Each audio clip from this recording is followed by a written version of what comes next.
Voilà, donc nous sommes de retour pour parler de notre premier sujet. Alors avant le rappel de l'actualité, nous abordions cette rencontre qu'il y a eu entre le président Abdel Fattah el-Sisi et le conseiller principal du président américain pour les affaires arabes et africaines. Et justement, nous avons le plaisir d'avoir par téléphone son Excellence l'ambassadeur Moataz Ahmeddine, ancien représentant permanent de l'Égypte auprès des Nations Unies. Bonjour, Votre Excellence. Bonjour, mademoiselle Ala. Alors justement, comment pouvez-vous analyser cette rencontre qu'il y a eu entre le président Abdel Fattah el-Sisi et le conseiller principal du président américain, sachant que les sujets ou les thèmes de discussion ont porté sur les crises régionales, en particulier le Soudan? Bon, comme vous le savez, le conseiller du président américain visite l'Égypte dans le cadre de la réunion qui a eu lieu hier du conseil consultatif, ou plutôt du mécanisme consultatif pour la paix au Soudan.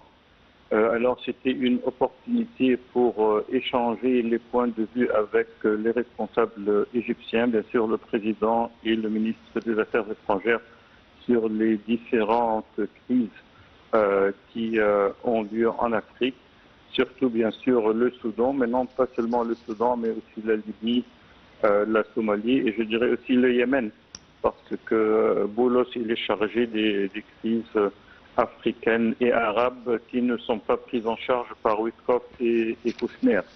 Et bien sûr la réunion a montré qu'il y a peut-être la même vue entre l'Égypte et les États-Unis à propos de la nécessité d'une trêve au Soudan, d'essayer d'avoir une déescalation des tensions en Somalie, au Yémen et en Afrique en général, et bien sûr réaffirmer la coopération entre l'Égypte et les États-Unis par l'annonce de la réunion du prochain forum économique égypto-américain qui aura lieu cette année en 2026.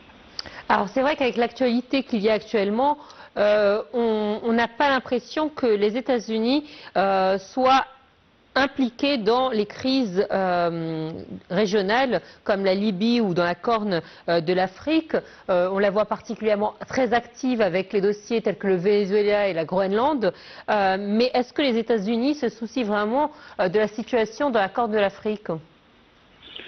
Bon, premièrement, il y a un point positif parce que le président Trump a refusé de reconnaître Somaliland.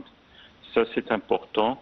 Je crois que ce qui se passe au Venezuela est la transition du système international d'un système unipolaire à un système où les États-Unis cherchent à réimposer leur dominance, pourtant qu'ils sont déjà en déclin.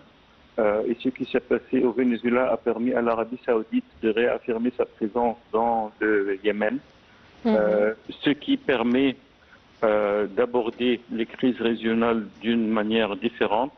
Il ne faut pas oublier aussi que la stratégie de la défense nationale ou de la sécurité nationale américaine qui a été publiée le mois passé, en ce qui concerne l'Afrique, elle adopte une vision plutôt transactionnel, si je peux le dire, qui se concentre sur les ressources de l'Afrique et l'investissement au lieu de l'aide. Alors, bien sûr, cela donne un peu de logique à ce que vous venez de vous demander si l'Amérique est vraiment intéressée en Afrique. Ils sont intéressés dans les ressources, ils sont intéressés à propos de la Corne de l'Afrique à la stabilité pour empêcher que les investissements potentiels américains ne fassent des obstacles dans la région. Alors c'est pour ça que je crois que l'Amérique ou les États-Unis ont intérêt à stabiliser la situation en Afrique.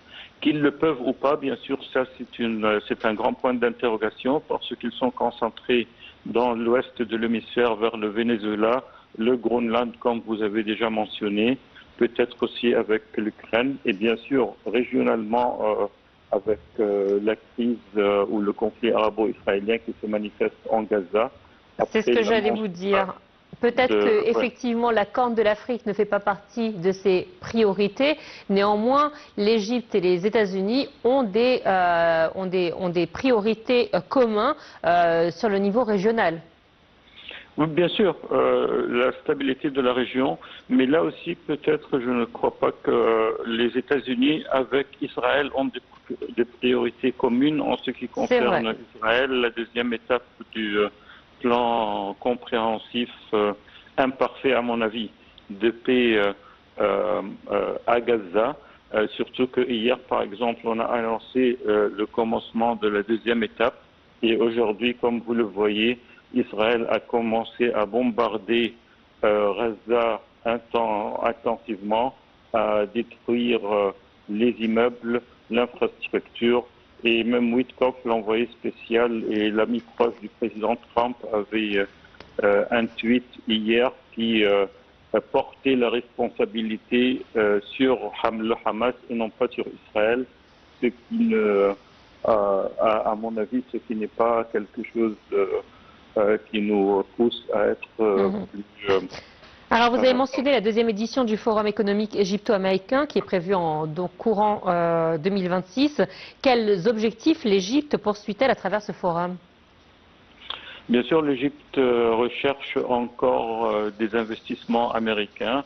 On recherche l'appui des États-Unis pour, si jamais on a de nouveaux prêts de la Banque mondiale ou de la Fonds monétaire international, parce que, comme on le sait, l'Égypte toujours a une crise économique chronique.